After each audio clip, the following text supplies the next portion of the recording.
If I had to associate a dish to fall in Louisiana, it would be smothered okra, especially some with some crab in it. So let's make some, y'all. You're gonna start out with a heavy bottom pot and some oil in the bottom of that pot. Put it on a medium-high heat and put in your cut okra. Then I stir it and put the lid on it. This is going to go in the oven for a second. I just like to get my pot really hot before going in the oven. And then I check to see if I need more oil. You wanna have a significant amount of oil. So I added a couple more tablespoons. You see that slime coming out? Now it's time for it to go in the oven on 350 for 1 hour. In the meantime, we're gonna chop out smoked meat. I'm doing half smoked sausage, half turkey tasso. So I wanted some blue crab in my okra, and I found some, but it is incredibly fresh. So we are going to clean and humanely euthanize them before we put them in the pot. You are mean. He is going to go into this ice water bath to put him to sleep.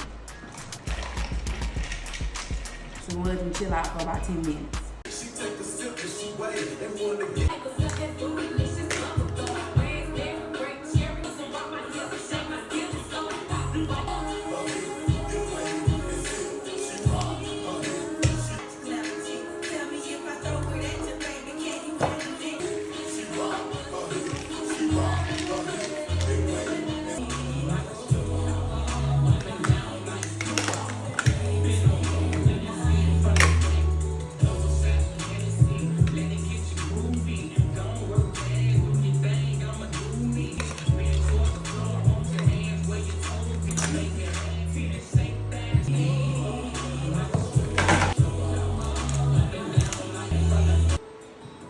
And now that our music break is over, we're gonna saute our trinity. So that's celery, yellow onion, and green bell pepper.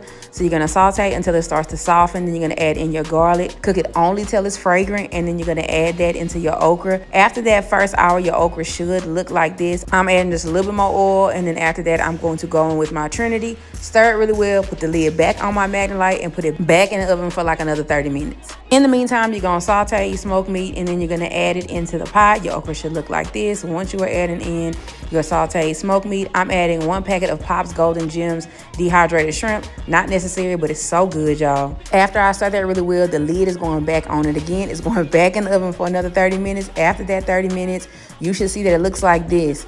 Basically no slime, y'all. Then I like to go in with some liquid. I like to use chicken stock because I just don't want no dry okra. So I ended up using this whole carton at the end of it, but I didn't use it all initially. So I stirred that, and then now it is time to season it. You can see that lack of slime.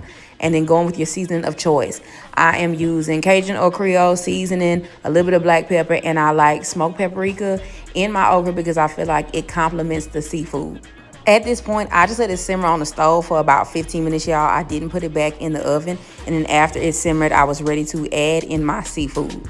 You're going to add in your shrimp. I'm using wild-caught Gulf shrimp because ain't nothing better. And then I'm also going to add in my clean crabs. Your seafood is always going to be the last thing that you add in, y'all, because it doesn't take long. At this point, I went ahead and used the rest of that carton of chicken stock because I want to make sure that my seafood has enough liquid to steam in so it can absorb all of those flavors, right? So now I'm adding in my crabs. I'm going to stir that, but not too rough because I don't want to break up my crab legs. And then after this, I put the lid on it, and you can either put it back in the oven, y'all, or you can just let it continue to simmer on the stove. It is entirely up to you. And then that's me adding the rest of that chicken stock. And then you could check for seasonings at this point, put the lid on it and let it go. Your seafood may take 10 to 15 minutes to cook. If that, I just want to make sure my crabs are cooked all the way through. The shrimp is not going to take long, so your heat don't have to be high.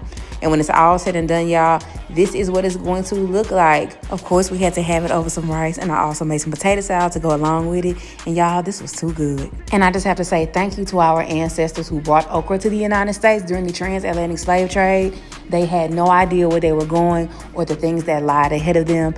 And in their fear and in their uncertainty, they still ended up giving us the amazing gift of okra.